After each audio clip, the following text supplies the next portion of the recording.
let's attempt to appreciate again where I left off before in the road to Mexican independence.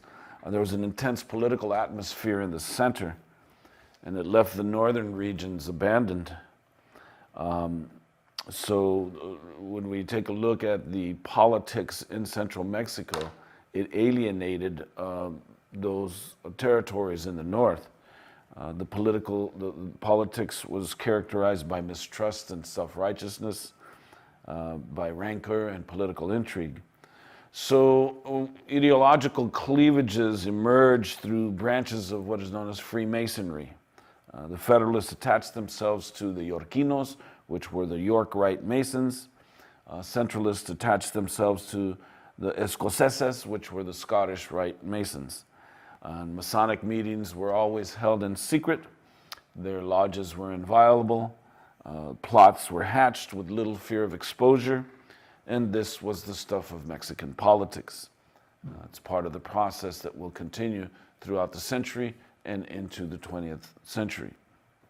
Now, what is important to appreciate about the North is that the United States and Mexico have to resolve a border, and Guadalupe Victoria, the first president, will resolve that border, will settle the boundary with the United States at the Sabine River.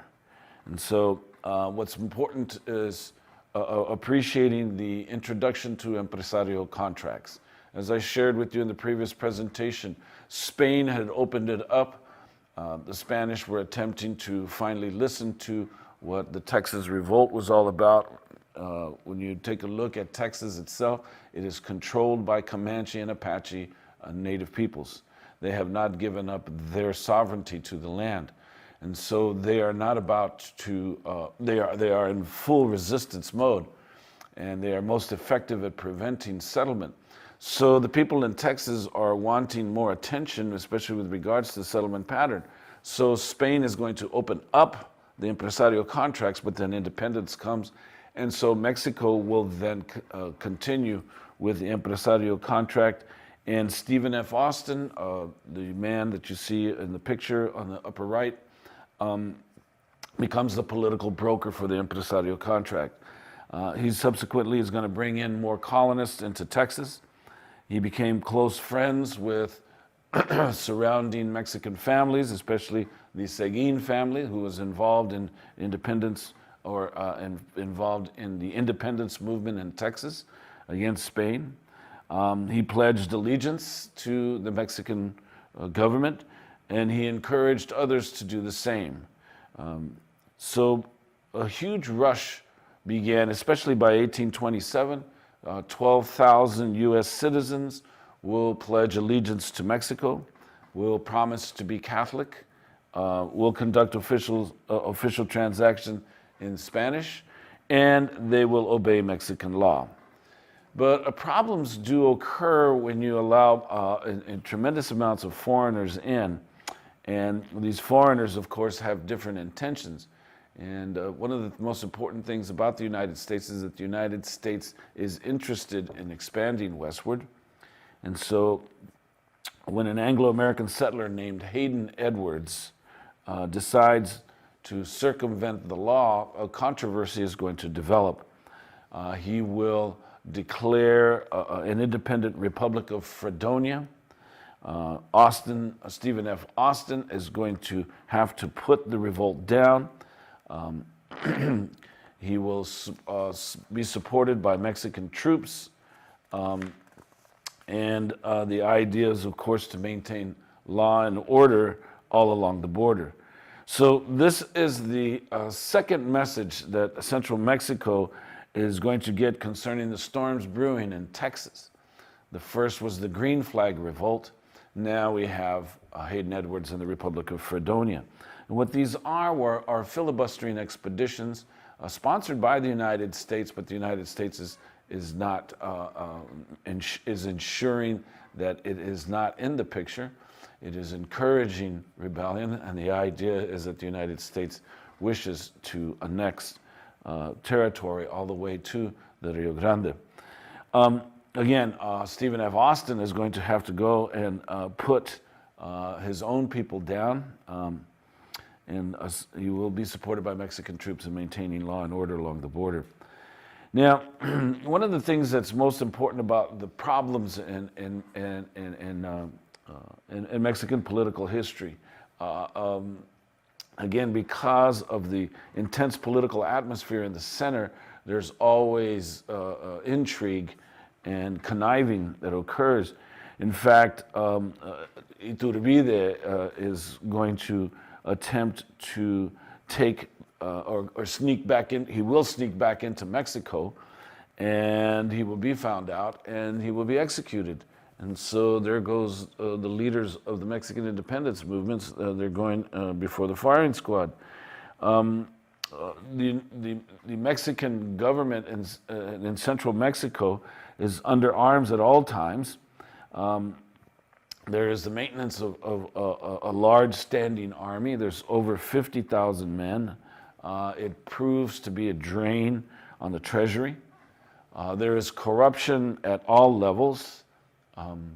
Just in terms of the centralization of power, the federal government needs import duties, but they're circumvented by rampant smuggling. The federal government needs revenue, but the sales taxes are never reported. Most people began to monopolize the market, especially after the collection of expenses, and it brought in little cash.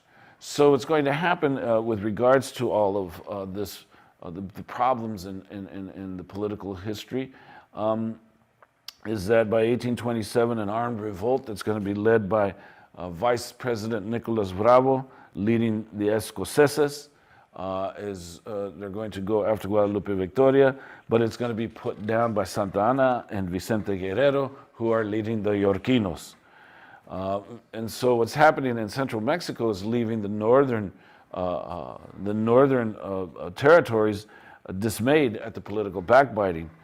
They are alienated by the central government. So in the north, they're attempting to find their own solutions in terms of expanding the economy. And so very, very important, there's going to be a controversial election of 1828. And these are the problems in Mexican political history. Vicente Guerrero, the liberal candidate, is going to be pitted against Manuel Gomez Pedraza, who is the conservative candidate. We should go into the next slide and appreciate something about the debates that are going to be taking place in 1828. We can see Mexico City. There's an artist's rendition of Mexico City in 1830. But the election of 1828, Gomez Pedraza wins. The conservative candidate wins, carrying 10 of the 19 state legislatures.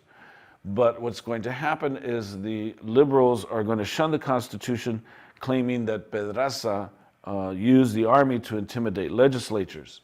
So they will opt for a revolution, and they will place the liberal Vicente Guerrero as president and Anastasio Bustamante, a compromised conservative, as vice president.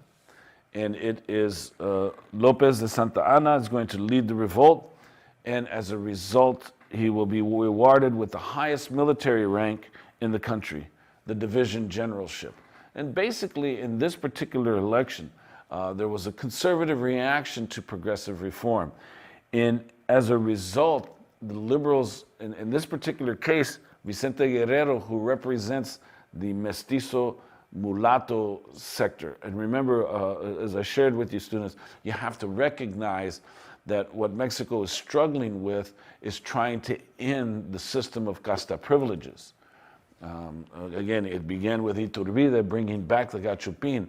And so there's going to be conservatives versus liberals in terms of trying to get peoples of color involved in the administration of government. And this is what the election of 1828 revealed.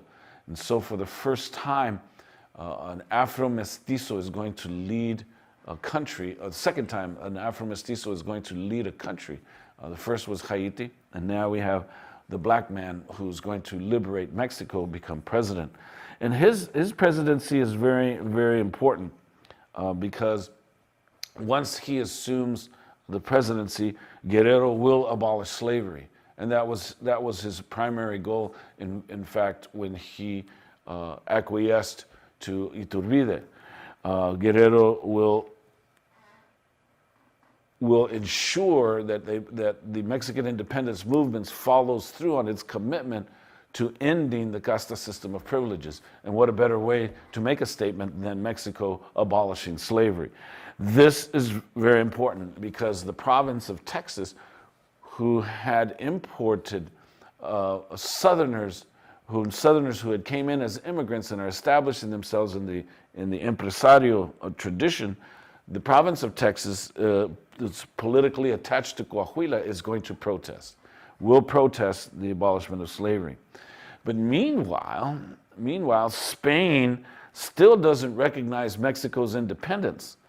And so Lopez de Santa Anna is going to have to hold off an invasion at Tampico, which is on the coast of Tamaulipas, where Spain is attempting to come back and take Mexico back. But Santana, again, Lopez de Santana is going to save the day. He's going to save Mexico again, becoming a national hero in the process. Now, once the Spanish threat is removed, conservative Vice President Bustamante succeeds in plotting against Guerrero and will oust him from office through armed insurrection.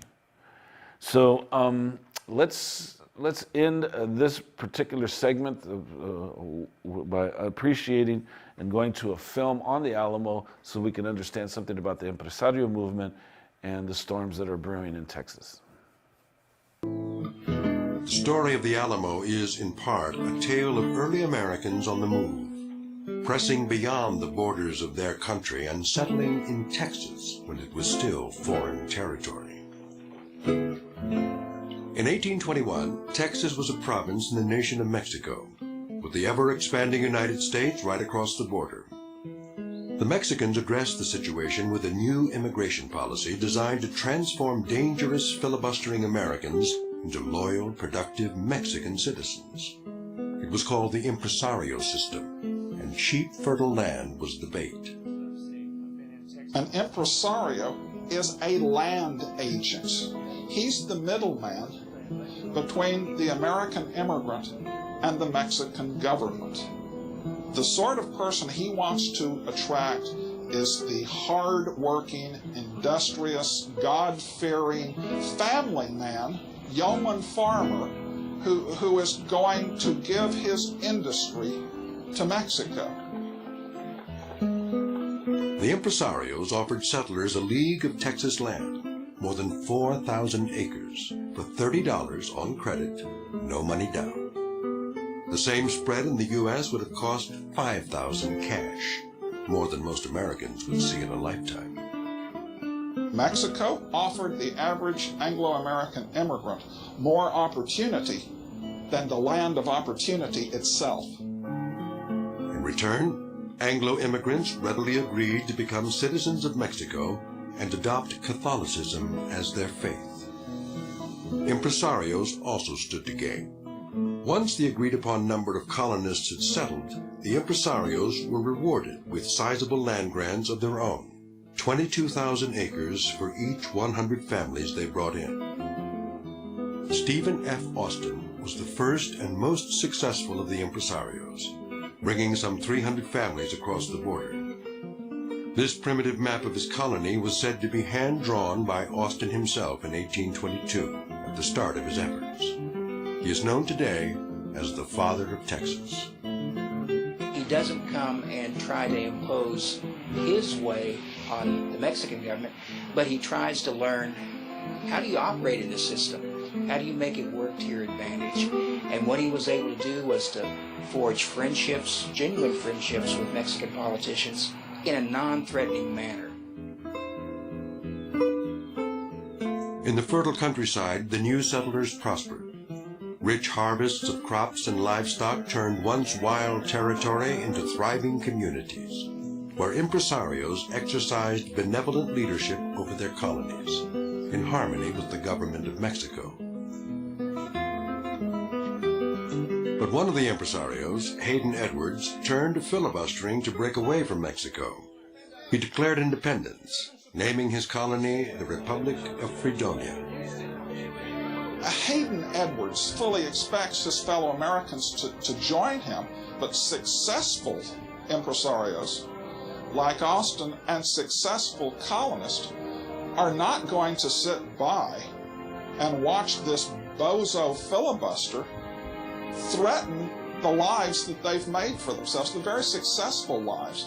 And they are keeping faith with the Mexican government that has kept faith with them. The Fredonian Republic was quickly crushed with help from the citizens of the Austin colony. The crisis had been diffused, but other Anglos in Texas would cause trouble on their own when the issue of slavery became important to the region. The Anglo-Americans who came to Texas in the 1820s and 1830s were primarily natives of the American side of states that had slavery. So Texas was essentially a southern state, and therefore a state that supported slavery from its beginning. Mexico itself abolished slavery in 1829. Slave owners in Texas were allowed to keep their slaves, but there was no assurance that would continue. The federal government of Mexico didn't like slavery, was critical of slavery, periodically threatened slavery, threatened to do something to extinguish slavery in Texas. It was this issue that made Mexican authorities first take notice of William Barrett Travis from America's Deep South. He came to Texas with a slave named Joe and was a militant supporter of slavery as an institution. Okay, so that concludes the Alamo Part 1.